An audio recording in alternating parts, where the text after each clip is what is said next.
عز و جل فرماتا ہے اگر تم بڑے گناہوں سے بچتے رہو گے جن سے تمہیں روکا گیا ہے تو چھوٹے گناہ ہم ویسے ہی معاف کر دیں گے۔ وَنُدْخِلْكُمْ مُدْخَلًا كَرِيمًا، اور عزت والی جگہ پر ہم تمہیں داخل کریں گے، یہ اللہ کا وعدہ ہے۔ تو یہاں سے بات پتہ چلتی ہے کہ جن چیزوں سے اللہ نے ہمیں روکا ہے، منع کیا ہے، وہ دو قسم کی چیزیں ہیں۔ ظاہر سی بات ہے جن چیزوں سے روکا گیا ہے اس کو گناہ کہتے ہیں۔ گناہ کیا چیز ہے؟ اللہ نے جس کے کرنے کو منع کیا وہی گناہ ہے۔ تو وہ دو قسم کے ہیں، کچھ بڑے ہیں اور کچھ چھوٹے ہیں۔ بڑوں کو کبیرہ گناہ کہتے ہیں، چھوٹے کو صغیرہ گناہ کہتے ہیں۔ تو کبیرہ اور صغیرہ کیا چیز ہے؟ ایک لمبی بحث ہے، انشاءاللہ العزیز زندگی باقی رہی تو میں سبقاً آگے تک عرض کرنے کی کوشش کروں گا۔ اللہ عز و جل کا یہ وعدہ کہ اگر تم بڑے گناہوں سے بچتے رہے تو ہم چھوٹے گناہ معاف کریں گے۔ اب یہ بڑے گناہ کیا ہیں، کبیرہ گناہ کسے کہتے ہیں؟ ہر مسلمان کو چاہیے کہ وہ کبیرہ گناہوں کی ڈیفینیشن معلوم کر لے، اس لیے کہ وہاں جانا گویا کہ ہلاکت میں جانا ہے۔ کبیرہ گناہ میں جو پڑ گیا تو سمجھ لو کہ وہ ہلاک و برباد ہوا۔ ہاں بخشش ہے کبیرہ گناہوں کے لیے بھی، لیکن بسا اوقات ایسا ہوتا ہے کہ اللہ عز و جل اگر کسی گنہگار سے زیادہ ناراض ہوا تو پھر اسے توبہ کی توفیق بھی نہیں ملتی، اور کبیرہ گناہ کرتے کرتے آدمی کفر تک بھی پہنچ جاتا ہے۔ تو حدیث پاک میں جو کبیرہ گناہوں کا تذکرہ آیا ہے وہ ایک لمبی فہرست ہے۔ امام ذہبی رحمۃ اللہ تعالی علیہ نے پوری ایک کتاب لکھی الکبائر نام سے۔ کبائر کا مطلب ہوتا ہے سارے کبیرہ گناہ، اس میں انہوں نے کاؤنٹ کر دی۔ اب حدیث پاک میں جو آیا ہے بعض علماء نے اس سے اخذ کرتے ہوئے کہا ہے کہ 7 ہیں بڑے گناہ۔ اجتنبوا السبع المعبقات، حضور اکرم صلی اللہ علیہ وسلم نے فرمایا 7 ہلاک کرنے والی چیزوں سے بچو۔ تو وہ 7 چیزوں کے اوپر تفریح کی گئی، علماء محدثین نے اس سے اور بھی قسمیں نکالی۔ اس میں سب سے نمبر 1 پہلی چیز کبیرہ گناہوں کی لسٹ میں حدیث میں جو آیا ہے الاشراک باللہ، اللہ کے ساتھ شرک کرنا۔ ویسے دیکھا جائے تو کبیرہ گناہوں کی معافی ہے لیکن شرک کی معافی نہیں ہے۔ وَمَن يُشْرِكْ بِاللَّهِ، اللہ تبارک و تعالیٰ فرماتا ہے جو اللہ کے ساتھ شرک کیا تو پھر اس کے متعلق اللہ فرماتا دوسری آیت میں ان اللہ لا یغفر ان یشرک بہ ویغفر ما دون ذلک لمن یشاء، شرک سے کم جو کچھ بھی ہوگا اللہ سب معاف کر دے گا لیکن شرک کو نہیں معاف کرے گا۔ الاشراک باللہ، اللہ کے ساتھ شریک ٹھہرانا، یہ نمبر 1 ہے۔ اسی کو سب سے پہلے سمجھ لینا چاہیے، پھر آگے ہم دوسرے گناہوں کی طرف چلیں۔ اس میں بہت ساری چیزیں ہیں، جیسے نماز کا ترک کرنا گناہ کبیرہ میں سے ہے، اللہ کے ساتھ شرک ٹھہرانا یہ نمبر 1۔ سیکنڈ نمبر پر جو چیز گناہ لکھا گیا ہے کبیرہ، وہ نماز کو ترک کرنا۔ پھر اس کے بعد جادو کرنا، یہ بھی کبیرہ گناہوں میں سے ایک حدیث میں جو آئے ہیں۔ زکوٰۃ نہ دینا، یہ بھی کبیرہ گناہوں میں سے۔ پھر شراب، جوا، چوری، زنا، یہ سب کبیرہ گناہوں میں سے بڑے گناہ۔ اور دوسری حدیثوں میں جھوٹ کو بھی کبیرہ گناہوں میں رکھا گیا، جو تقریباً سب کے ہاں زبان زد ہو گیا ہے۔ یوں سمجھ لو کہ جو کبیرہ گناہوں میں مبتلا ہے وہ رحمت الہی سے محروم ہے، اللہ کی نظر رحمت سے وہ محروم بندے ہیں جو کبیرہ میں۔ صغیرہ کا مطلب ہوتا ہے چھوٹے گناہ ہیں، کبھی زبانی طور پر پھسل ہو گئی، آنکھوں سے کوئی مسئلہ ہو گیا، یہ صغیرہ گناہوں میں سے آتے ہیں۔ یعنی جو آداب ہیں وہ آداب نہیں بجا لایا۔ اور کبیرہ گناہوں میں عقوق الوالدین بھی ہے، والدین کی نافرمانی، یہ بھی کبیرہ گناہوں میں سے۔ میں آج سب سے پہلی والی چیز پر ہی گفتگو کرتا ہوں رب تعالیٰ نے فرمایا کہ اشراک باللہ یعنی اللہ کے ساتھ شرک، یہ اللہ کو پسند ہے۔ جس نے اللہ کے ساتھ شرک کیا، شرک کی بھی دو قسمیں ہیں، یہ بھی سمجھ کے چلے۔ شرک بھی دو قسم، شرک جلی، شرک خفی۔ جلی کا مطلب ہوا یہ جلا ہوا نہیں، ظاہر کھلے عام شرک کرنا، کسی کو دوسرا خدا مان لیا، یہ شرک جلی ہے۔ کسی کو دوسرا رازق مان لیا، اللہ کی ذات یا صفت میں دوسرے کو اس کے برابر تسلیم کر لیا، شرک جلی ہے۔ چاہے وہ نبی کو ہی کیوں نہ ہو، رسول کریم صلی اللہ تعالیٰ علیہ وسلم کو بھی اگر خدا کے برابر مانا تو وہ شرک کیا، اس نے شرک جلی ہے، کھلے عام شرک کرنا۔ یہاں ڈیفینیشن میں کچھ لوگ دھوکہ کھا جاتے ہیں، جیسے جماعت اہل حدیث اور دیگر کچھ مکاتب فکر کے لوگ ہیں، وہ شرک کی ڈیفینیشن سمجھ نہ پاکتے ہوئے سب کے اوپر شرک کو ٹھوک دیتے ہیں۔ انبیاء اکرام علیہ السلام کی تعریف میں کبھی کبھار ہم لوگ انہیں جس انداز سے تعریف کرتے ہیں تو بعض لوگوں کو ایسا لگتا ہے کہ ہم نے انہیں خدا تک پہنچا دیا، ایسا ہرگز نہیں، ایسا ہرگز نہیں۔ ویسے دیکھا جائے تو میں آپ کو بتاؤں، شرک جلی میں جو چیزیں گنائی گئی ہیں، الطبلہ والتمائم شرک، یہ حدیث میں ہے۔ طبلہ تمائم کیا ہے؟ یہ جھاڑ پھونک کرنا، تعویذ باندھنا شرک ہے۔ تو اس اعتبار سے دیکھا جائے تو میرا ہی معاملہ سب سے پہلے آئے، اور کسی آج کے ماحول میں بتا دیا جائے تو اس پر بھی ایک فتویٰ ہے، حدیث میں ہے جھاڑ پھونک کرنا اور تعویذ باندھنا۔ تو یہ ایک ظاہری لفظ اتنا ہی اس کو لے لیا، اور بعض لوگوں نے اس کے پیچھے الرقا، یہ بھی حدیث پاک میں ہے، اور منکے جو پہنتے ہیں، منکا بولتے ہیں یا جو بھی گلے میں پہنایا جاتا ہے نظر بد کے لیے، یہ تین چیزوں کا حدیث میں ذکر آیا ہے، اور صاف یہ لفظ ہے کہ یہ شرک ہے اللہ کے ساتھ۔ اور اسی کو لے کر کے تو سعودی جب بھی کوئی جاتا ہے سنی، اس کے گلے سے لوگ تعویذ کھینچ ڈالتے ہیں احرام کی حالت میں، اگر وہاں کے متوع یا مکوع ہیں وہ کھینچ لیتے ہیں، تعویذ کھینچ لیتے ہیں اور توڑ دیتے ہیں، وہ کہتے ہیں ہذا شرک، یہ شرک ہے، کیونکہ حدیث میں صاف آیا ہے تعویذ لٹکانا، جھاڑ پھونک کرنا، منکا ڈالنا۔ میرے عزیزو، یہ کیا ہے اس کی ڈیفینیشن؟ آپ بھی پریشان ہیں، اور اکثر کے گلے میں تو ابھی تعویذ ہوگی، اور کچھ کو تو میں نے ہی دیا ہوگا۔ تو اب یہ اللہ رب العزت کے ساتھ شرک ہے، تو پھر شرک کیسے ہو سکتا ہے؟ یہاں پر اس کی ڈیفینیشن یہ ہے، اللہ مؤثر حقیقی ہے، حقیقت میں اثر دینے والا وہی ہے۔ اگر کسی بندے نے تعویذ کے بارے میں یقین کر لیا، منکے کے بارے میں یقین کر لیا، دھاگے کے بارے میں یقین کر لیا کہ اس کا خود کا ایک ذاتی اثر ہوتا ہے، اور چاہے کوئی چاہے یا نہ چاہے یہ خود ہی اثر کرتی ہے، تو یہاں جا کر کے اس نے دوسرا خدا مان لیا۔ جیسے اللہ ہمیں اثر دیتا ہے، ایسے ان کو اگر دیکھا جائے تو میرے عزیزو، اس میں تعویذ دھاگے کی کیا خصوصیت؟ ہر گولی دوا بھی شرک ہو جائے گا اگر یقین کر لیا کہ صرف گولی ہی جو ہے مؤثر حقیقی ہے، تو یہاں پہ بھی شرک ہو جائے گا۔ ہر دوا بھی کھاؤ تو یقین یہی رکھو کہ اثر اللہ دے گا۔ یہ بات سمجھ کر کے چلے، نہ ڈاکٹر کے ہاتھ میں ہے، نہ گولیوں کے ہاتھ میں ہے، نہ گولیوں کے قدرت میں ہے۔ اگر اللہ نہ چاہے تو دنیا کے سارے معجون ملا کر کے تمہارا بخار نہیں اتار سکے، اور اگر اللہ چاہے تو کسی کنکر اور کانٹے سے بھی تمہارا بخار اتر جائے۔ تو مؤثر حقیقی کون ہے؟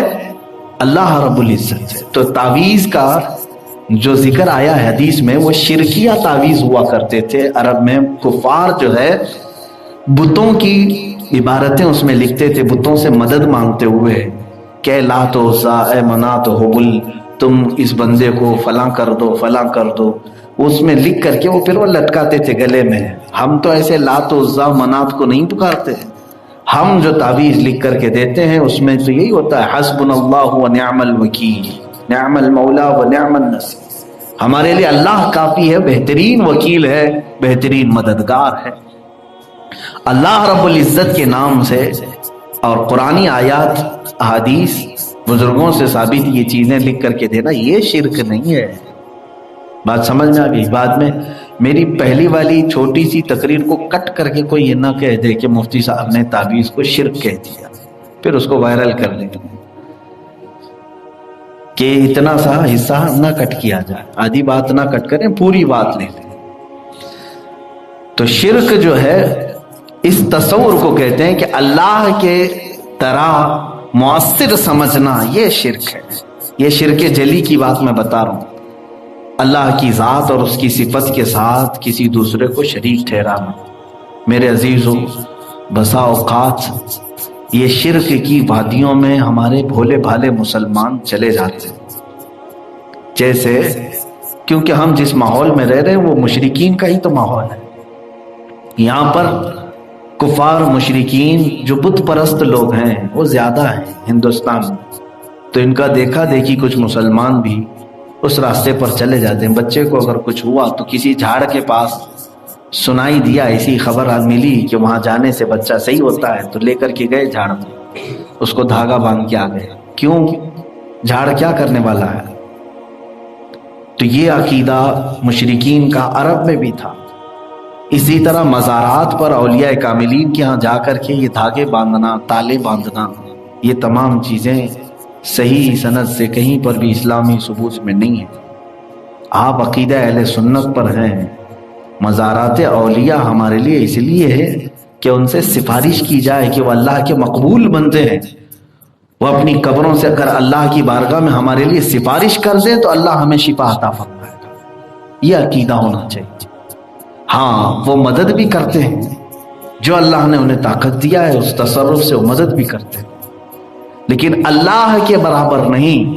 اللہ نے انہیں جتنی اجازت دی اتنی مدد کرتے ہیں، وہ چاہے انبیاء کرام ہو، رسولان اعظام، سب کے متعلق یہ شرک کا ٹاپک اتنا اہم ہے کہ اس میں بہت سارے لوگ ہچکولے کھا جاتے ہیں۔ اور جھاڑ کے پاس جانا یا کسی ایسے کے پاس، دیکھیں حدیث میں سناتا ہوں، حضور اکرم صلی اللہ علیہ وسلم فرماتے ہیں جس نے کسی کاہن کو اپنا ہاتھ دکھایا، جوتش کو، حضور فرماتے ہیں اس نے محمد کا انکار کر دیا، کفر کر دیا، فقط کفر بما انزل علی محمد صلی اللہ علیہ وسلم۔ جوتش کے پاس، باباؤں کے پاس جا کر کے ہاتھ دکھانا اور پھر وہ لکیریں دیکھ کر کے بابا تمہارا بھوش بتائے، جوتش تو اٹکل پچھو مارے گا، کچھ نہ کچھ ایک آدھ چیزیں تیر لگ جائے گی اور پھر کہو کہ بابا پہنچے۔ یہاں سے شرک کے راستے کھلتے ہیں۔ اللہ کی ذات پر توکل اور یقین نہ ہونے کے بعد بندہ اس طرح در در بھٹکتا ہے۔ حضور اکرم صلی اللہ تعالی علیہ وسلم جو سب سے پاورفل دنیا میں انسانوں، اس کے باوجود وہ یہ کہتے ہیں انما اشکو الی اللہ، میں اللہ کے پاس اپنی شکایت عرض کرتا ہوں، اپنی بیماری اللہ کی بارگاہ میں پیش کرتا ہوں، اپنی کمزوری اللہ سے عرض کرتا ہوں، کیونکہ اسی نے مجھے پیدا کیا، وہی شفا بھی دیتا۔ ہاں، کچھ چیزیں ذریعہ ہوتے ہیں، لیکن اس پر یقین کر لینا اور اصل خالق پر یقین چھوڑ دینا، یہاں سے شرک کا دروازہ کھلتا ہے۔ بسا اوقات لوگوں کو میں دیکھ رہا ہوں، ان کو اللہ کی ذات پر یقین کم ہے، تعویذ پر زیادہ یقین، دھاگے پر زیادہ یقین ہے کہ حضرت کر کے دے دیں گے، اس سے سب ہو جائے گا۔ تم نماز نہیں پڑھ رہے، تم اپنے رب کی بارگاہ میں سجدہ ریز نہیں ہو رہے، اور پھر ان تمام چیزوں پر تم یقین کر رہے ہو۔ میں تو بارہا کہتا ہوں کہ تم پورا قرآن بھی گلے میں لٹکا کے گھومو، تعویذ میں تو ایک آدھ آیتیں ہوتی ہوں گی الگ الگ مرض کے متعلق، پورا قرآن ہی چھوٹا لکھوا کر کے یا پرنٹ کروا کے گلے میں ڈال کر کے گھومو، تو بھی تمہارے لیے وہ اثر نہیں دے گا جب تک تم اللہ کی ذات پر یقین نہیں رکھتے۔ تم رب تبارک و تعالیٰ کی ذات پر یقین رکھو کہ مؤثر حقیقی، حقیقت میں اثر پیدا کرنے والا اللہ رب العزت ہے۔ تو شرک کے دروازے جو کھلتے ہیں، یہ کبیرہ گناہ جس لسٹ میں یہ پہلا نمبر ہے، اشراک باللہ، اللہ سے شرک کرنا۔ ایک بات یاد رکھو، اگر ان حالات میں موت آ گئی، ان حالات میں اگر موت آ گئی، معاذ اللہ رب العالمین، شرک کی موت جس میں جہنم میں ہمیشہ ہمیش کے لیے اسے بھیجا جائے گا، فی ناری جہنم و فیہا خالدون، اللہ نے فرمایا کہ وہ جہنم کی آگ میں رہے گا اور ہمیشہ ہمیش کے لیے جلے گا۔ کون؟ جو اللہ کے ساتھ شرک کیا۔ شرک قابل معافی گناہ ہے ہی نہیں، باقی گناہوں کی معافی ہو سکتی ہے، شرک کی نہیں۔ یہ شرک جلی میں بتا رہا ہوں۔ دوسرا خدا ٹھہرا لینا، دوسرا مؤثر حقیقی سمجھ لینا۔ دیکھو آج پیسہ، مال، اس کے متعلق بھی کئی لوگ چکر میں پڑے ہوئے ہیں، یہ عمل کرانے سے، یہاں تعویذ باندھ لینے سے اتنا مال آ جائے گا، ان کے پاس جانے، یہ سب جو ہے غیر مسلموں کے عقائد ہے۔ میرے سے تم پہلے اللہ کی ذات پر توکل اور یقین زیادہ کرو۔ مجھے بات یاد آتی ہے میرے بچپن سے لے کر میں جب حافظ قرآن بن کر کے آیا، حالانکہ میرے گھر میں میرے والد گرامی خود ایک بڑے عامل تھے، ہزاروں لوگوں کو انہوں نے تعویذ دی ہوگی، اور کافی الحمدللہ باعمل مفتی اعظم ہند رحمۃ اللہ تعالی علیہ کی اجازت شدہ تعویذات آپ کے پاس تھے۔ مفتی اعظم ہند رحمۃ اللہ تعالی علیہ کا خط بھی ہمارے گھر پہ تھا۔ میں صرف یہ بات آپ کو اس لیے شیئر کر رہا ہوں کہ جب میں آیا تو ہماری والدہ نے کہا تھا کہ اس کو بھی ایک تعویذ دے، نظر نہ لگے، نظر بد کے لیے اس کو تعویذ دی۔ آج تک شاید میں آپ کو بھی بہت سارے لوگوں کو تعویذ دیا ہوں، آج تک کی بات میں عرض کر رہا ہوں، اب تک میں کوئی تعویذ نہیں پہنا۔ تعویذ پہننا گناہ نہیں ہے، جائز ہے، لیکن والد گرامی نے ہمیں یہ نصیحت کی کہ جو تم نے قرآن یاد کیا ہے، سینے میں محفوظ ہے، وہ اللہ کا کلام ہے، اس پر یقین زیادہ رکھو، اور اللہ رب العزت کا کلام جب سینے میں موجود ہے تو پھر الگ سے باہر کچھ لٹکانے کی کیا ضرورت ہے؟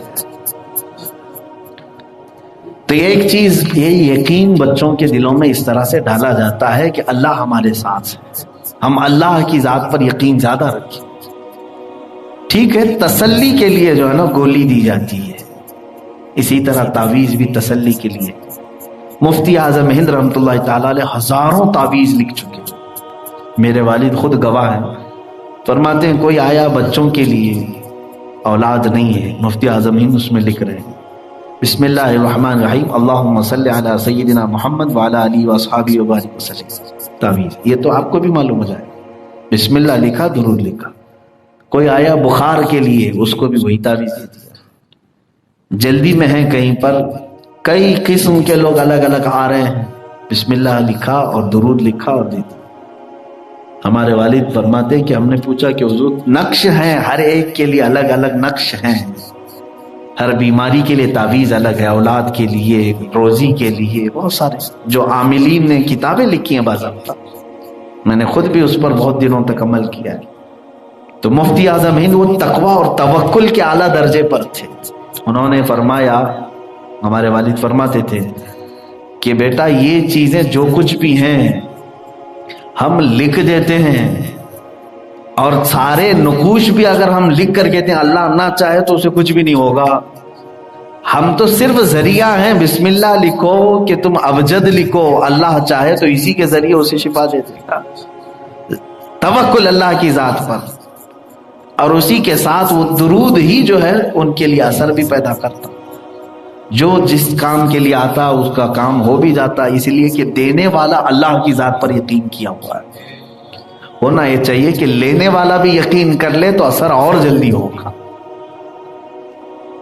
عزیزان گرامی، یہاں پر صرف تعویذ کا ٹاپک نہیں ہے، لیکن شرک کیا چیز ہے اس کی ڈیفینیشن ہر مسلمان کو جاننا ضروری ہے۔ اللہ کے ساتھ کہیں انجانے میں بھی شرک نہ ہو جائے، بھول کر کے بھی کہیں ہم شرک نہ کر بیٹھے ہوئے، کیونکہ ہم دنیا میں کسی اور طاقت کو بڑا تصور کرتے ہوئے سارا دماغ اسی پر رکھ لیا اور اللہ کی طرف توجہ ہی نہیں گئی، تو پھر شرک کا دروازہ شیطان یہاں سے کھولتا ہے، یہاں سے شیطان کھول دیتا ہے کہ تم سارا کا سارا یقین اسی پر کر کے بیٹھے ہو۔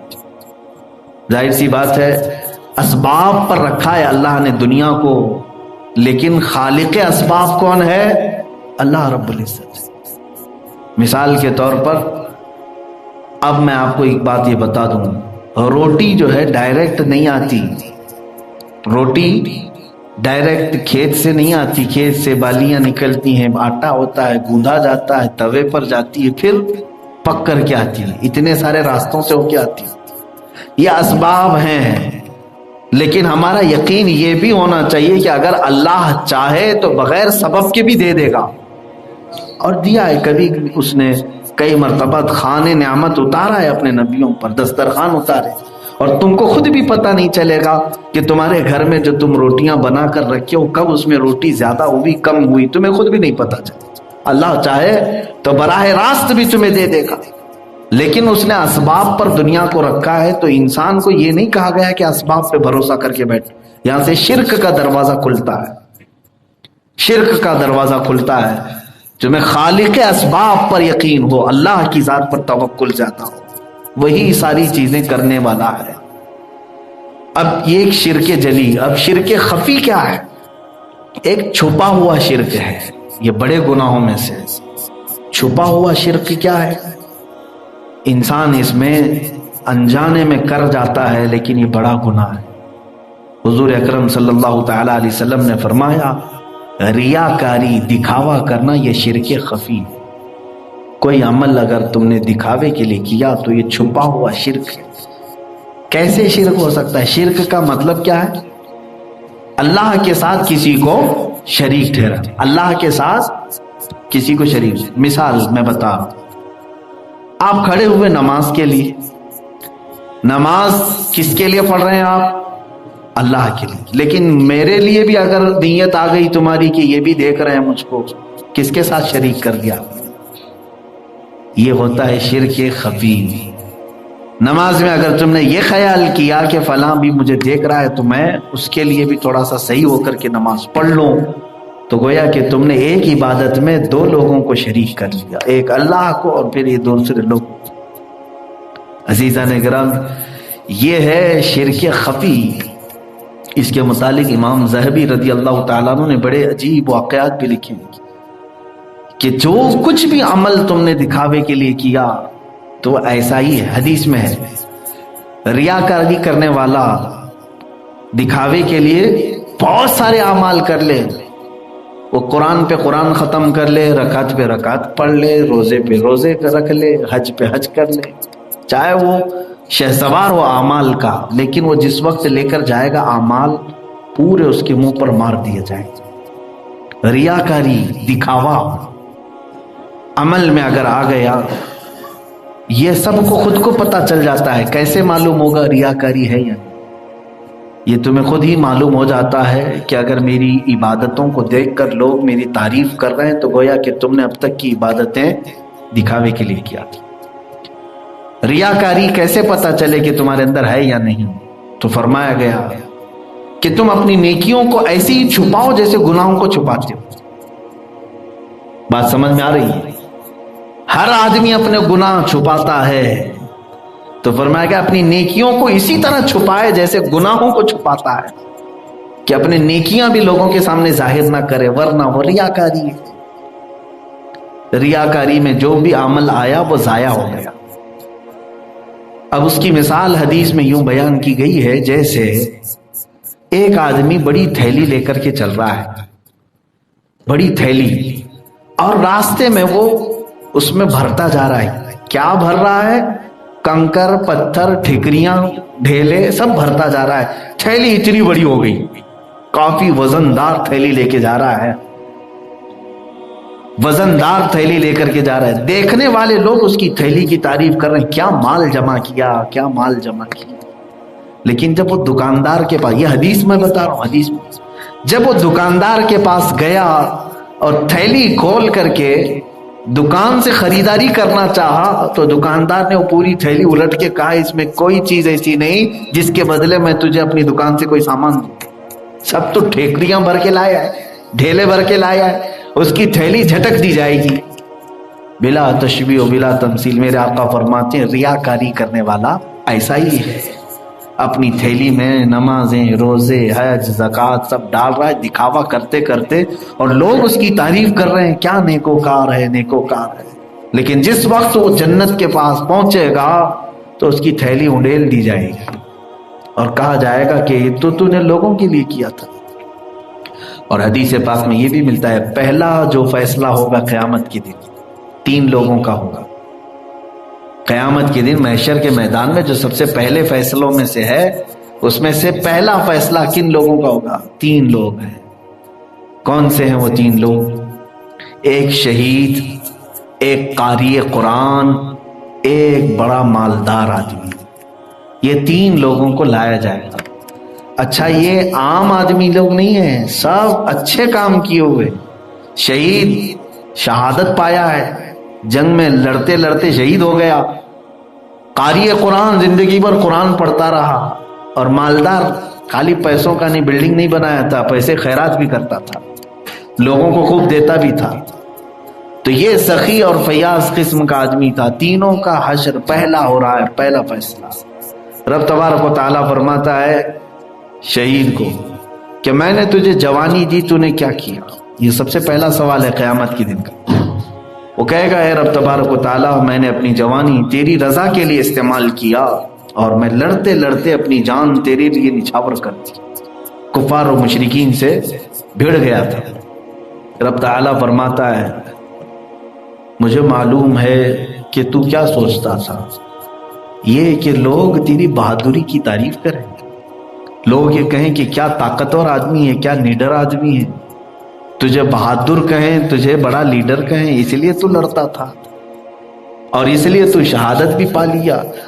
تو جو تیرے دل کی اچھا تھی، خواہش تھی، وہ تو میں نے دنیا میں تجھے دے دیا. لوگوں کی تعریف وہ تو میں نے کروا دیا، سارے لوگ تیری تعریف کر رہے ہیں، یہاں تو تیرا کچھ بھی نہیں ہے. حکم ہوگا اس کو اوندھے منہ دوزخ میں ڈالا جائے. شہید کو. قاری قرآن کے ساتھ بھی یہی ہوگا. اس سے رب تعالیٰ فرمائے گا میں نے تجھے اچھی آواز دی تھی، تو نے کیا کیا؟ وہ کہے گا میں نے اپنی آواز کو گناہوں سے بچا رکھا اور خالص تیرا کلام پڑھتا تھا. تو رب تعالیٰ فرمائے گا تو اس لیے پڑھتا تھا کہ لوگ تجھے واہ واہ کریں، تجھے نذرانے دیں، تجھے پیسے دیں، تیری آواز کی تعریف کریں. تو وہ تو دنیا میں نے تجھے دلا دیا. یہاں کیا ہے؟ اس کو بھی اوندھے منہ دوزخ میں ڈالا جائے گا. یہاں سے وہ نعت خواں لوگ بھی اپنا سمجھ لیں کہ جو صرف اور صرف چہچہاتے ہیں اس لیے کہ لوگ ان کی تعریف کریں. اب تو یہ ایک بلا بھی ہو گئی ہے، بہت سارے لوگ نعت رسول پاک صلی اللہ تعالیٰ علیہ وسلم کی بلکہ وہ حضور کو بیچ رہے ہیں. معاذ اللہ. ابھی پچھلے سفر میں ہمارے ساتھ ایک شاعر تھے، انہوں نے تو اتنا کچا چٹا کھولا. کئی ایسے ہیں 55,000 60,000 فکس ہے ان کے. ہاں وہ ٹاپ سنگر ہیں، انڈیا کے پاپ سنگر ہیں. وہ شاید گانوں میں ہوتے ہیں، اس میں یہ ٹاپ سنگر ہیں. ہاں سنگر ہی ہیں، نعت خواں ہیں. زبانوں پر اللہ کے نبی کی نعت ہے، نمازوں کی کوئی پابندی نہیں، دل کے اندر حب رسول. بہرحال یہ تو دل کا معاملہ ہے، لیکن نمازیں تو نظر آتی ہیں، نماز نہیں پڑھتے. بلکہ ایک شاعر صاحب خود یہ کہتے ہیں، آئے پروگرام میں، نماز کا وقت ہوا، وہ پیر پھیلا کر کے سوئے ہوئے. لوگوں نے کہا نماز کے لیے، تو انہوں نے کہا یا تو نعت پڑھا لو یا تو پھر نماز پڑھا لو. میں جو کام کرنے کے لیے آیا ہوں وہ کر لو، نماز میرا معاملہ ہے، تم لوگ جاؤ. پروفیشنل ہے، کمائی کا ایک ذریعہ بنا ہوا ہے. ایسے بہت سارے لوگ ہیں.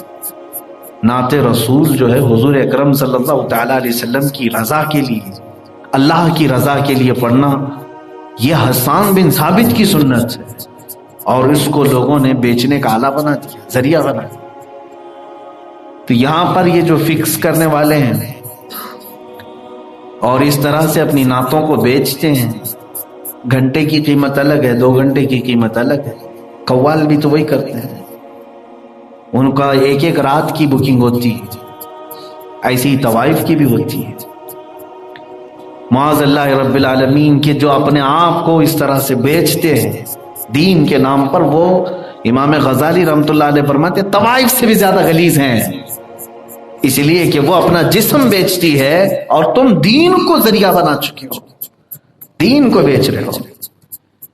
میں نے یہ لفظ جو ہے ایسے ہی نہیں کہا، یہ بڑی ذمہ داری کے ساتھ دین کو بیچنا جسم کو بیچنے سے بھی بڑا گناہ ہے۔ قاری قرآن کا بھی حشر یہی ہوگا کہ تو نے شرک خفی کیا تھا دنیا میں، دکھاوے کے لیے کر رہا تھا سب، اور اسے دوزخ میں ڈال دیا گیا۔ حالانکہ زندگی میں قرآن پڑھ رہا تھا اچھی آواز، لیکن لوگوں کو دکھانے کے لیے پڑھتا تھا تو اسے دوزخ میں ڈالا گیا۔ اسی طرح سے وہ مالدار جو سخاوت کرتا تھا، پیسے تو بانٹتا تھا، اسے بھی اللہ تعالیٰ پوچھتا ہے میں نے تجھے بہت سارا مال دیا، تو نے کیا کیا؟ وہ کہے گا مولا غریبوں کو بانٹتا تھا، سب کو دیا ہے میں نے۔ تو رب تعالیٰ فرمائے گا کہ تو دیتا تھا لیکن ساتھ میں یہ سوچتا تھا کہ لوگ میری سخاوت کی تعریف کریں، کتنے دیالو آدمی ہیں، بہت دھنی ہے، اور تجھے جو تعریف چاہیے تھی وہ دنیا میں نے دلا دیا، اب یہاں آخرت میں تیرا کوئی حصہ نہیں۔ اسے بھی حکم ہوگا کہ اوندھے منہ دوزخ میں ڈالا جائے۔ یہ دیکھنے میں لوگوں کو ایسا لگتا ہے کہ یہ کیسے چھوٹا سا گناہ ہوگا، بلکہ اس کو شرک خفی میں رکھا گیا، ریاکاری میں، دکھاوا کہیں سے۔ ہاں یہ ساری چیزیں ریاکاری، دوسرے لوگ اس کو جج نہیں کر سکیں گے، تم کو خود ہی پتا چلے گا کہ تم کیا ریاکاری کر رہے ہو کیا نہیں کر رہے۔ ویسے تو دوسرے لوگ دیکھ کر کے بہت ساری چیزیں کہیں گے، لیکن تمہارے اندر اگر تمہارا ضمیر اگر دکھاوے کی بات کر رہا ہے تو وہیں سے تم اپنی اصلاح کر لو، ورنہ تو لوگ نمازوں کے بارے میں بھی کہیں گے دکھاوے کے لیے نماز پڑھ رہا ہے، جماعت کی پابندی کر رہا ہے کوئی بندہ، تو دوسرا اس کو یہ کہے گا ارے وہ دکھاوے کے لیے کر رہا ہے۔ دوسرے لوگ جج نہ کریں کہ دکھاوا ہو رہا ہے کہ نہیں ہو رہا ہے۔ ویسے تو اگر سب کے ہاتھ میں فیصلہ دے دیا جائے تو تمہاری ٹوپی بھی دکھاوا ہو جائے گی، ہمارا ماما بھی دکھاوا، ہمارے کپڑے بھی دکھاوا، ساری چیزیں دکھاوا ہوگا، تم اگر جج کرنے لگو گی۔ اسی لیے ریاکاری ہے یا نہیں یہ پہچاننے کا طریقہ اور اس کے لیے سارے تھرمامیٹر خود اسی انسان کو دے دیا گیا ہے کہ تو خود آزما لے، اور اگر تجھے ایسا لگتا ہے کہ یہ علامات ہیں تو فوراً تو خود اصلاح کر، دوسرے تیری اصلاح نہیں کر سکیں گے، کیونکہ اس لفظ کے ساتھ جو چیز جڑی ہوئی ہے وہ کیا ہے؟ شرک خفی۔ خفی کا مطلب چھپا ہوا، تو جب چیز چھپی ہوئی ہے تو دوسرے لوگ کیسے بتا پائیں گے؟ وہ تم خود ہی سمجھ سکو گے کہ تم کس لیے کر رہے ہو۔ نیت پر ہے کہ تم نے اگر دکھاوے کی نیت سے کچھ کیا، اب جیسے تینوں اعمال میں نے بتایا، شہید کا، قرات قرآن کا اور سخاوت کا، جبکہ یہ تینوں بڑے اعمال ہیں، شہادت کوئی کم مرتبہ ہے، اور قرات قرآن ایک بہت بڑے ثواب کا کام، اور اسی طرح مال کی تقسیم کرنا یہ بھی بہت بڑا نیکی کا کام ہے۔ لیکن یہاں نیت سے بدل جاتا ہے آدمی، اگر اس نے دکھاوے کی نیت کیا تو یہی بڑے اعمال اسے دوزخ میں لے جا رہے ہیں، لیکن اگر اس نے اللہ کی رضا کے لیے کیا تو یہی اعمال اس کے جنت میں لے جا رہے ہیں۔ تو یہ بات سمجھ کر کے چلے کہ کہیں ہمارے اندر سے یہ شرک خفی نہ آئے، شیطان یہ لانے کی کوشش کرتا ہے، اور یہ منافقین کی صفات میں بیان کیا گیا یراؤن الناس، کہ وہ لوگوں کو دکھانے کے لیے نماز پڑھتے تھے۔ ان المنافقین یخادعون اللہ وهو خادعهم واذا قاموا الى الصلاة قاموا كسالى یراؤن الناس ولا يذكرون اللہ الا قلیلا۔ بے شک منافق اللہ کو دھوکہ دینے کی کوشش کرتے ہیں جبکہ وہ خود اپنے آپ کو دھوکہ دیتے ہیں۔ جب نماز کے لیے کھڑے ہوتے ہیں تو سستی اور کاہلی سے کھڑے ہوتے ہیں، اور لوگوں کو دکھانے کے لیے کہ لوگ مجھ سے خوش رہیں یا لوگ مجھے نمازی کہیں، اسی لیے نماز پڑھتے ہیں، یہ منافقی۔ اور ان کی صفت میں اللہ نے یہ بھی فرمایا کہ وہ اللہ کا ذکر نہیں کرتے، بہت تھوڑا سا اللہ کا ذکر کرنے والے انشاءاللہ منافق نہیں ہوں گے۔ اور آپ ذکر کی مجلس میں بیٹھے، اللہ نفاق سے محفوظ رکھے۔ نمازوں کے وقت یہ شرک خفی آتا ہے، چھپا ہوا شرک، کیسے؟ سستی اور کاہلی سے نماز پڑھنا، گویا کہ اللہ رب العزت کو تم اہمیت نہیں دے رہے ہو، دوسروں کو اہمیت دے رہے ہو، لوگوں کے کہنے کے حساب سے تم چل رہے ہو، اللہ کا خوف تمہارے ساتھ نہیں۔ امام ذہبی رحمۃ اللہ تعالی علیہ نے لکھا ہے الکبائر میں، یہی بڑے گناہوں میں، کہ ایک خاتون کا انتقال ہوا، اسے قبر میں دفن کیا گیا، اس کے بھائی کی کچھ تھیلی قبر میں رہ گئی تھی، تھوڑی دیر کے بعد شام میں اس نے قبر کھولا تو آگ سے بھری ہوئی تھی قبر.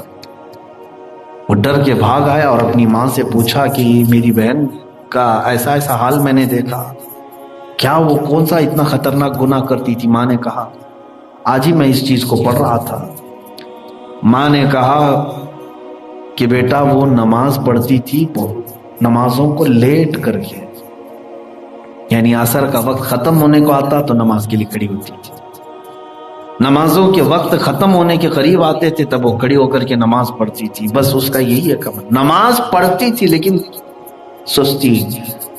امام ذہبی رحمۃ اللہ علیہ نے اس کو شرک خفی میں شمار کیا ہے کہ یہ بھی جو ہے اللہ کو ہلکا سمجھ لینا. اب اندازہ کرو جو سستی اور کاہلی کر کے نماز پڑھے اس کا وہ انجام ہو رہا ہے قبر میں، تو پھر جو پورا ہی چھوڑا ہوا ہے اس کے لیے کیا ہے؟ دردناک عذاب ہے.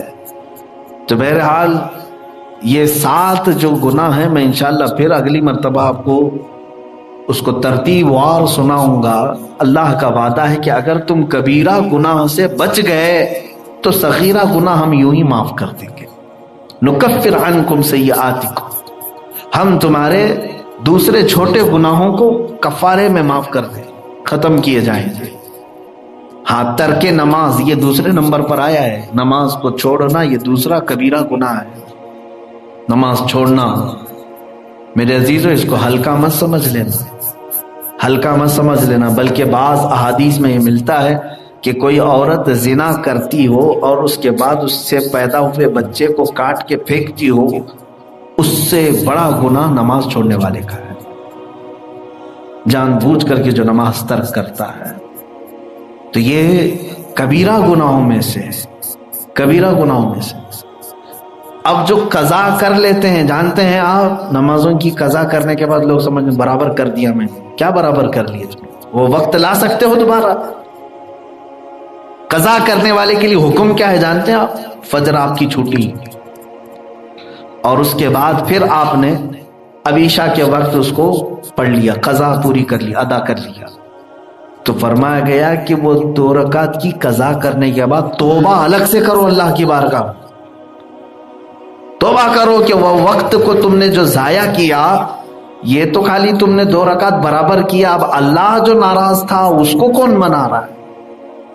تو کیا تم برابر کھانا پوری کر رہے ہو؟ فل ان دا بلینک جو ہوتا ہے کہ یہاں سے اٹھا کے اتنا بھر دیا، نہیں، تم نے اللہ کے آرڈر کو ہلکے میں لیا اور سو کے گزار دیا. قضا کرنے کے بعد بھی توبہ ضروری ہے، توبہ بھی کرنا ضروری ہے. تو نمازوں کو جنہوں نے ہلکے میں لیا ہے ان کے لیے دردناک عذاب ہے. یہاں تک کہ میں آپ کو یہ تک بتاؤں، حضور اکرم صلی اللہ تعالی علیہ وسلم کے پاس ایک شخص آیا اور نماز پڑھ رہا تھا. نماز سے سلام پھیر کے آنے کے بعد اس نے حضور کو سلام کیا. حضور نے فرمایا جا پھر سے نماز پڑھ، تیری نماز ہی نہیں ہوئی. پھر گیا وہ نماز پڑھا، اس کے بعد آیا سلام کیا، حضور نے فرمایا جا تیری نماز نہیں ہوئی، پھر سے پڑھ کے آ. تیسری بار پھر پڑھ کے آیا، حضور پاک صلی اللہ علیہ وسلم نے فرمایا جا تیری نماز نہیں ہوئی، پھر سے پڑھ. 3 بار بھی پڑھ کے آیا، حضور بار بار بھیجا. تو اس نے کہا میرے آقا میرے سے جتنا ہو سکتا ہے میں اسی انداز سے پڑھ رہا ہوں، میری طاقت کے مطابق، اب آپ ہی مجھے سکھائیں کہ کیسے پڑھوں. کیونکہ وہ بندہ جو نماز پڑھ رہا تھا، جس کو کہتے ہیں کھٹا کھٹ نماز ادا کر، کھڑا ہوا رکوع میں گیا، رکوع سے اٹھا پھر سجدے میں گیا، سجدے سے اٹھا، تسبیح بھی صحیح سے نہیں پڑھ رہا ہے سیدھے. اس کے بعد میرے آقا نے اسے سارا طریقہ بتایا. جب کھڑے ہو تو اطمینان کے ساتھ قرآن کی قرأت کرو، پھر رکوع میں جاؤ تو تمہاری کمر، تمہاری پیٹھ سیدھی ہو جائے، اور اس کے بعد جب تم کھڑے ہو جاؤ تو قوما بالکل سیدھے ہو جاؤ. پھر سجدے میں جاؤ تو اس کی کیفیت یہ ہونی چاہیے تمہاری 7 چیزیں لگیں، تمہاری 7 چیزیں سجدے میں لگیں. ایک تو تمہارا چہرہ یعنی ناک و پیشانی ایک چیز، دونوں ہتھیلیاں اور دونوں گھٹنے اور دونوں پیروں کی 10 انگلیاں. کہا کہ یہ سجدے میں پوری طور پر لگیں، 2 سجدے کا حق ادا ہوا. پھر 2 سجدوں کے بیچ میں اپنی کمر سیدھی کر کے، پیٹھ سیدھی کر کے بیٹھو. تب میرے آقا صلی اللہ علیہ وسلم نے پوری نماز کا طریقہ بتایا. اخیر میں ایک صحابی بیان کرتے ہیں، حضور نے فرمایا جو اس طرح کی نماز پڑھتا انتقال کر گیا. کون سی؟ مرغے کی چونچ والی. حدیث میں یہی کہا گیا ہے کہ جو اس طرح سے کھٹاکھٹ نماز پڑھ رہا ہے تو اس کو کہا گیا کہ کیا تو دانے چگ رہا ہے جیسے مرغا ٹھونک سے دانے چگتا رہتا ہے، سجدے پہ سجدے سجدے پہ سجدے اس طرح سے کر رہا ہے؟ تو حضرت ابو سعید خدری رضی اللہ تعالیٰ، حذیفہ بن یمان رضی اللہ تعالیٰ نے فرماتے میں نے رسول پاک سے سنا جو اس طرح کی نماز پڑھتے پڑھتے مر گیا، حضور فرماتے وہ دین محمدی پہ نہیں مرے گا۔ آج میں پڑھا تو مجھے بھی شوق ہوا کہ اتنا ہی سخت وعید حضور کی ہے۔ نمازوں میں اگر جلد بازی کر کے بھاگ گیا تو اس کے بارے میں وعید ہے کہ وہ دین محمدی پہ نہیں مرے گا۔ جو پورا ہی چھوڑ کے بیٹھا ہے اس کے لیے کتنی سخت وعید ہے۔ میرے عزیزو یہ کبیرہ گناہ ہے، ترک نماز کبیرہ گناہ ہے جس کو لوگ ہلکے میں لیے ہوئے ہیں۔ اور رسول پاک صلی اللہ تعالی علیہ وسلم نے ارشاد فرمایا کہ جس کی نمازیں درست ہو گئیں تو قبر میں اس کے سارے اعمال ہلکے ہو جائیں گے، آسان ہو جائیں گے، اور جو پھنس گیا تو نمازوں میں ہی پھنسے گا، نمازوں میں ہی پھنسے گا۔ اکثر جو ہے اسی میں پھنستے ہیں۔ اسی لیے فارسی کا ایک مشہور شعر ہے، روز محشر کے جان کو داز بوت اولی پرسش کے نماز بوت۔ قیامت کا میدان جان پگھلا دینے والا ہوگا لیکن سب سے پہلا سوال تمہیں نماز کے بارے میں ہوگا، اور اس میں جو اٹک گیا تو کئی سو سال تک کھڑا رہ جائے گا، کیونکہ نمازیں اتنی باقی ہیں۔ کہاں سے لے کے آئے گا قرضہ ادا کرنے کی؟ کس سے مانگے گا نمازیں؟ کون دے گا وہاں پر؟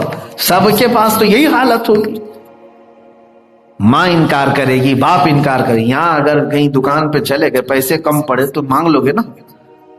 اب تو تمہارے پاس بہت ساری سہولیات ہیں، دکان والے سے کہہ دو گے کہ میں پے ٹی ایم کر دوں گا، فلاں کر دوں گا، آن لائن کر دوں گا، کچھ تو کروں۔ قیامت کے بارے میں سوچو، وہاں پکڑے جاؤ گے تو کیا تمہارے پاس آپشن ہے؟ باپ سے مانگو گے، بھائی سے مانگو گے، ماں سے مانگو گے۔ قرآن تو پہلے ہی کہہ دیا ہے یوم یفر المرء من اخیہ وامہ وابیہ وصاحبتہ وبنیہ۔ یہ وہ دن ہے جس دن بھائی اپنے بھائی سے بھاگ رہا ہوگا، ماں اپنے بیٹے سے بھاگ رہی ہوگی، دوست اپنے دوست سے جان چھڑا رہا ہوگا۔ کیوں؟ نہیں چاہتا کوئی بھی اپنی نمازیں دے دے، اپنے کوئی روزے دے دے، کوئی نہیں چاہے گا۔ ایسے اگر جس کی باقی ہیں میرے عزیزو، اللہ نے صحت دی ہے، آج کمپلیٹ کر دو۔ اور پھر چند دنوں کے بعد دیکھو بڑھاپا آتا ہے تو ہاتھ پیر لٹک گئے، پھر وہ بھی نمازیں نہیں ہو پائیں گی۔ پچھلی تو چھوڑے، ادا نمازیں پڑھنا ان کے لیے مشکل ہو جائے گا۔ جوانوں کو اپنی کم نمازیں کمپلیٹ کرنی چاہیے۔ تو میں تو یہ سمجھتا ہوں 1000 بار تسبیح پڑھنے سے بہتر ہے کہ اپنی پچھلی نمازیں صحیح کر لو۔ نفل نمازوں پہ نمازیں پڑھنے کے لیے کچھ لوگ کھڑے رہتے ہیں، سنت غیر مؤکدہ، ان کی جگہ پر تم قضا نمازیں پڑھو۔ جو تمہاری زندگی کی چھوٹی ہوئی ہیں اس کو پورا کر لو، اس لیے کہ میں ڈراتا ہوں تمہیں، یہ بہت سخت معاملہ ہے، بہت سخت معاملہ ہے۔ اور اس میں اگر نہیں بچو گے تو پھر قیامت کے دن تمہارے پاس آپشن تو کوئی نہیں رہے گا۔ پتہ نہیں کتنے 100 سال کھڑا ہونا پڑے، کتنے 1000 سال، وہ 50,000 سال کے برابر کا دن ہے۔ اللہ ہمیں محفوظ فرمائے۔ جب اللہ تعالیٰ نے طاقت دیا ہے، قوت دیا ہے، صحت موجود ہے تو اس کے سجدے کر لو۔ یہ ایک سجدہ تجھے، یہ ایک سجدہ جسے تو گراں سمجھتا ہے، 1000 سجدوں سے دیتا ہے آدمی کو نجات۔ اللہ کا ایک سجدہ کر لو، دوسری جگہ 1000 سجدے کرنے سے بچ جاؤ۔ نماز کے متعلق یہ دوسرا کبیرہ گناہ ہے۔ میں نے 2 ہی کبیرہ گناہوں کو آپ کے سامنے ذکر کیا ہے۔ زندگی باقی رہی تو یہ کبیرہ گناہوں کا سلسلہ میں اس کو ڈیفینیشن کے طور پر عرض کرتا رہوں گا تاکہ لوگ اس سے محفوظ رہیں، اس سے بچ سکیں۔ اور اللہ کا یہ وعدہ ہے کہ تم اگر کبیرہ سے بچ گئے تو صغیرہ ہم ویسے ہی معاف کر دیں، کبیرہ سے بچ جائیں۔ اچھا، کچھ ایسے کام بھی ہیں جس سے کبیرہ گناہ بھی معاف ہوتے ہیں، کبیرہ گناہ بھی معاف ہوتے ہیں، لیکن وہ کون سے والے کبیرہ ہیں وہ بات کی بات ہے۔ جیسے شراب بھی کبیرہ گناہ ہے، جوا بھی کبیرہ گناہ ہے، توبہ کر لیں، توبہ کے بعد اللہ کی مرضی وہ معاف کر دیں۔ لیکن کچھ اعمال، کچھ نیکیاں ایسی ہیں جس سے کبیرہ گناہ معاف ہو جاتے ہیں، لیکن ان معافی والے گناہوں میں نماز کا نمبر نہیں آتا ہے۔ کہ کبیرہ گناہ جیسے ایک روایت میں ملتا ہے کہ کسی مومن کے جنازے کو کندھا دیا تو وہاں ایک کبیرہ گناہ معاف ہو جائے۔ بعض نے کہا کہ اس کے 40 کبیرہ گناہ معاف ہو جائے۔ تو کبیرہ گناہ معاف ہونے کی جہاں پر وعید بشارت آئی ہے کہ کبیرہ گناہ بھی تمہارے اس عمل سے معاف ہو جائیں گے، یہ نیکی کرو کبیرہ گناہ بھی معاف، لیکن یاد رکھنا جہاں جہاں بھی معافی کی بشارت آئی ہے اس میں نماز داخل نہیں ہے۔ نماز چھوڑنے والا جو کبیرہ گناہ ہے یہ معاف نہیں ہونے والا ہے کسی دوسرے عمل سے۔ اس کے لیے پہلی شرط ہے کہ قضا کرو پھر توبہ کرو تو معاف ہوگی، پہلے قضا کرو۔ باقی دوسرے جیسے شراب پیتا تھا اب توبہ کر لے، اللہ معاف کر دیتا۔ جوا کھیلتا تھا اب توبہ کر لے، نشہ کرتا تھا توبہ کر لے، اللہ معاف فرمائے گا۔ لیکن نماز چھوڑتا تھا تو خالی توبہ کرنے سے معاف نہیں ہوگی بلکہ اس کی قضا بھی کرنی ہوگی، اس وقت تک اس کی توبہ بھی معلق ہے، لٹکی ہوئی۔